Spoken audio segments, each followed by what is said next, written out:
அணில போய் சாப்பிட்டா என்ன இருக்குது? புலிக்கு வந்து அணில கடிச்சிடட்டும் பாப்போம். எதுக்கு ஓடுறாரு அவரு ஏன் அப்படி பேசினாரு? நல்லா விஜய்க்கு அவர் சப்போர்ட்டா தான் இருந்தாரு, நல்லா தான் இருந்தாரு. ஏன் அவர் அப்படி ஆனாருன்றத எனக்கும் புரியவே இல்லை. தம்பி என் தம்பின்னு தான் பேசினாரு அவரு.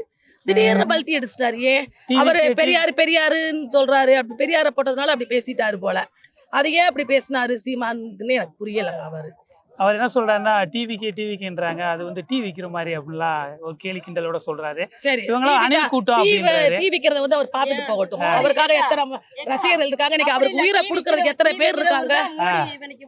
டீ கடை வச்ச மோடி தானே இன்னைக்கு பிரதமரா இருக்காரு. ஏன் அப்படி சொல்றாரு அவர் சீமான்? அது அப்படி சொல்லியிருக்க கூடாது. இன்னைக்கு கூட்டணினா இன்னொன்னு சொல்றேன், எனக்கு தப்பா எடுத்துக்கிறாதீங்க நீங்க. சீமானோட பேச்சு எனக்கு ரொம்ப பிடிக்கும். சாட்டை முருகன் அவர் பேசுறது நான் டெய்லி கேட்குறேன், அதுவும் எனக்கு பிடிக்கும். ஆனா ஏன் அவருங்க விஜயை மட்டும் இப்படி டார்கெட் பண்றாங்கன்னு எனக்கு புரியல. அவர் என்ன சொல்றாருன்னா டிவிக்கு வந்து ஒரு அணில் கூட்டம், நாங்க வந்து புலி குறுக்க வந்துறாங்க அப்படிலாம் சொல்றாரு. புலிக்கு வந்து அணில கடிச்சிடட்டும் பாப்போம்.